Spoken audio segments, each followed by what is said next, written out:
Welcome to the Heart for God podcast.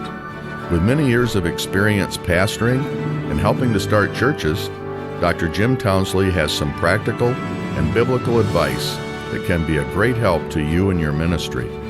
On this podcast, Dr. Townsley and other guests with special expertise cover a variety of topics. His goal is to help you lead your church to be a healthy, strong, and balanced ministry, and for your family to be happy, healthy, and living for the Lord. Well, thanks for joining me today to the podcast on preachers that I have known. And these are people that have influenced my life, and I know there are sometimes criticism about people in the ministry. People say, well, that they're these hypocrites, they're judgmental, they were not good pastors. It's really easy to criticize. And remember, the devil's active. The devil's always working to destroy people, but also pastors and pastors' wives. I think there's more pressure upon people in the ministry than anyone else, because if he can destroy the shepherd, the sheep will scatter.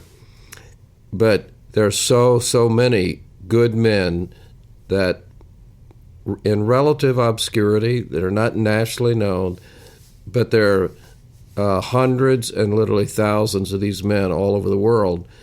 They've not missed the mark. They've been faithful, and it should be an inspiration.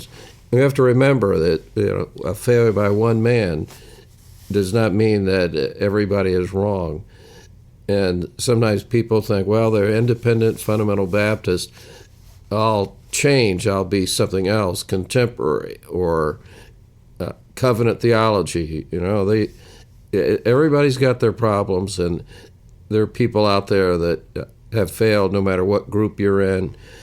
But I'm thankful for these men because they stood firm, and they were leaders, they were strong, and a great example. Bob Ross was basically born and lived in a relatively small area of southern Indiana. He was the pastor of my parents for many, many years. He pastored for 41 years in one church, 31 years. I know he went out to Maryland for a while and pastored there. Then he came back, pastored the same church again. But there was something unusual about him. He was very common sense. It was, just very simple approach to the ministry. I think his attitude was, we just need to do right. We just need to follow the Bible, do what God says.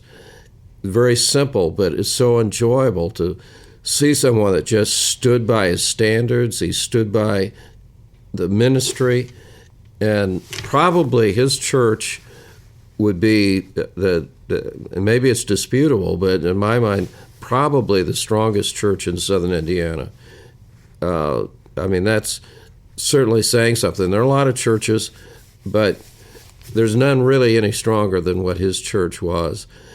And ultimately, his son, Jerry Ross, took over the church. He worked as a youth pastor and ultimately became the pastor of the church. But one of the things that I see in his life, he was just a layman. He worked in the mine. He was, a man's man. He was a leader of his home. But God began working in his heart, and so he took over this church, but there was compromise in the church, and he ultimately said, I can't stand for compromise, and there were people that followed him. The church split, and that was how it got started. I believe that was 1974. So they were meeting in a trailer. There was excitement, and you start a new church, there often is. But they did not have a lot of money, and they weren't sure, where that was all going to lead. But he just said, I'm going to do what's right. I'm going to do what's right, and God will honor that. And I remember we started in 1975. I think they were meeting in a house trailer. So I went to that meeting, and they supported us. This sounds crazy, but they support us $5 a month for 6 months or a year.